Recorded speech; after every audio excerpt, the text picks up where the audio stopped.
Bueno, buenas tardes, ¿cómo están todos? Bienvenidos a esta segunda parte del año. Decidí hacer un video con el cual voy a compartir el screen de mi pantalla, voy a compartir la misma, para poder ir haciendo una revisión de contenidos y ustedes van a poder ver que voy a ir explicando a partir de los PDF que estuvimos trabajando. Lo primero que hicimos, empezamos a trabajar con la modalidad virtual, fue tener que trabajar con una continuación de las actividades de diagnóstico. Nosotros habíamos empezado en el aula a trabajar con un texto que se llamaba La relación de la humanidad con el entorno natural. Tenían este texto, yo se los había dado en la carpeta, se los había alcanzado a dar, algunos lo tenían, otros tuvimos que resolverlo. Era la idea de trabajar la comprensión lectora y de que después ustedes pudieran interpretar la consigna, si sabían hacerlo o no, si habían inconvenientes con ello, y que pudieran elaborar un texto propio y explicar con sus palabras lo que habían comprendido. Después estuvimos trabajando, como en la actividad número 2, ¿se acuerdan que habíamos trabajado con unas imágenes? Acá ustedes tenían que nuevamente se trata de la idea de qué pasa cuando ustedes interpretan y no tienen que, digamos, hacer una especie de corte y pegue de un texto o un resumen, sino que observan una situación, una imagen y después construyen un texto propio pudiendo dar a explicar esa nueva situación o lo que se está pudiendo pedirles. Entonces ahí tuvieron que trabajar la idea de la relación de la humanidad con el entorno, si es de explotación del recurso, si se trata de trabajar en relación, en armonía con la naturaleza. Estas tres imágenes que era lo que teníamos para trabajar. Y ese fue el PDF de la unidad número 1, las actividades de diagnóstico. Después trabajamos con el PDF de la clase número 2, y ahí fuimos trabajando esencialmente para revisar algunos contenidos. Recuerdo que lo habíamos estado trabajando esto de que la gran mayoría de ustedes sí trabajaron conmigo el año pasado, pero no todos. Y necesitábamos hacer esta idea de repensar los contenidos o de revisarlos porque la verdad es que no estábamos en la misma situación. Entonces lo que tuvimos que trabajar fue el tema de identificar el AIJU como organización comunitaria y poder entender la cosmovisión andina, es decir, esa mirada del mundo que tienen los pueblos que habitan los Andes de nuestro continente, a través de la comprensión de dos divinidades o dos dioses o diosas como Pachamama y Viracocha.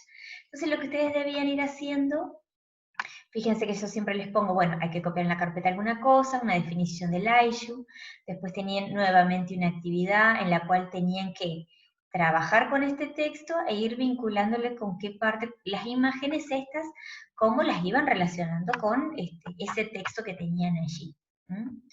Después trabajamos en la clase virtual número 3. Después de haber trabajado esto, también habíamos trabajado trabajamos mucho con videos para que ustedes puedan entender también la construcción esta de las divinidades, sobre todo Pachamama y Viracocha. Yo les voy a seguir haciendo estos videos porque me parece que es una forma en la cual pueden entenderse mucho mejor los temas, sobre todo una materia tan teórica como lo es historia. Después de las sociedades del Ayllu, de las comunidades andinas, de poder entender a qué se dedicaban y estas divinidades, pasamos a entender que en ese espacio se va a organizar un estado mucho más complejo que es el Tahuantinsuyu o el estado Inca, que también lo pueden conocer de esa manera. Trabajamos entonces con una definición, una presentación acerca de lo que es el Tahuantinsuyu. Ustedes tenían que copiar un mapa, yo les había dejado dos opciones, porque bueno, la que les resultase más fácil. Acá no se ve muy bien porque le hice mucho zoom a mi pantalla. Tenían, fíjense, dos mapas sobre el territorio, la idea de trabajar con un video del mito fundacional de los pueblos originarios, que hablaba acerca de Mama Oxo y Manco Cápac, como esa pareja fundadora del Tahuantinsuyo, el estado Inca, que salen del lago Titicaca con una vara de oro y que iban, se supone, enterrándola en la tierra hasta encontrar una tierra que es productiva, se instalan ahí y van a fundar lo que es el Estado Inca. Es un mito fundacional que crearon los incas para poder explicar sus orígenes.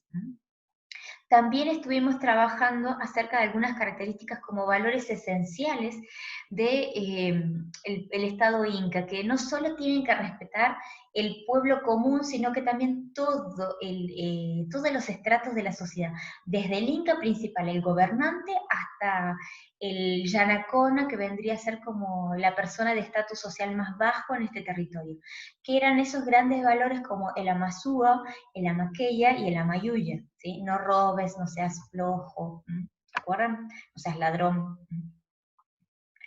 Y después ahí tuvieron que trabajamos esta idea de que los incas empiezan a construir una sociedad que es mucho más compleja, que tiene una organización social en donde hay sectores que son dominantes, claramente tienen gobernantes, y otros sectores que son los dominados.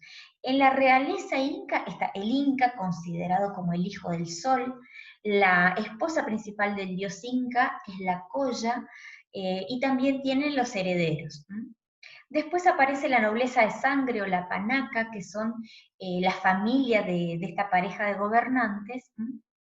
La nobleza de privilegio, que son algunos jefes o curacas de algunos ayllus, que están como más ligados a los gobernantes incas de su momento. Y después está la clase dominada. El pueblo inca es el Hatunruna, la sociedad, los ciudadanos y la ciudadanía común. Los Mi'kmaq, que son aquellas poblaciones, sobre todo varones, recuerden que son solo los varones solteros, que estaban obligados a trabajar como mitayos durante una cierta cantidad de tiempo en las tierras del Inca, pero no es un trabajo forzado, no todo el mundo lo hace, los ancianos no lo hacen, los hombres casados tampoco, las mujeres tampoco, los enfermos están como librados o eximidos de la obligación de la mita. Los yanaconas, que esos yo les digo que son como una servidumbre perpetua para los incas, y después los esclavos que solo se dan en las zonas de la selva. Bien, ahí lo que tenían, y habíamos trabajado en lo último, que ya lo estuvimos mencionando ahí un poquito, es el tema de las formas de colectivas de trabajo. En la sociedad incaica, aunque estaba dividida, ¿existía el dinero? No. La riqueza, el valor está asociado en la posibilidad del trabajo colectivo y en hacer productiva la tierra. La agricultura va a ser muy importante. Hay trabajo de metales, hay oro y demás, sí, pero no tiene el oro, la plata u otros metales preciosos un valor como le damos en la actualidad, diciendo, tengo oro, soy rico, soy rica. No existe el concepto de la riqueza material desde ese lugar. Si se usan, por ejemplo, para los templos, para representar a sus divinidades, podemos pensar Viracocha y Pachamama. Lo importante, la riqueza en dónde está, en el trabajo colectivo.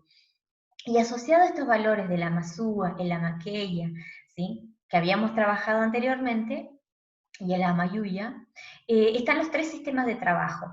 La mita, que ya les mencioné hace un momento, que es ese trabajo a favor del Estado, que solo lo organizan algunas personas. La minca o minga, que es un trabajo en obras a favor de la comunidad del Ayllu y del dios Inti, que es una especie de trabajo comunal que se hace en forma gratuita, por turnos.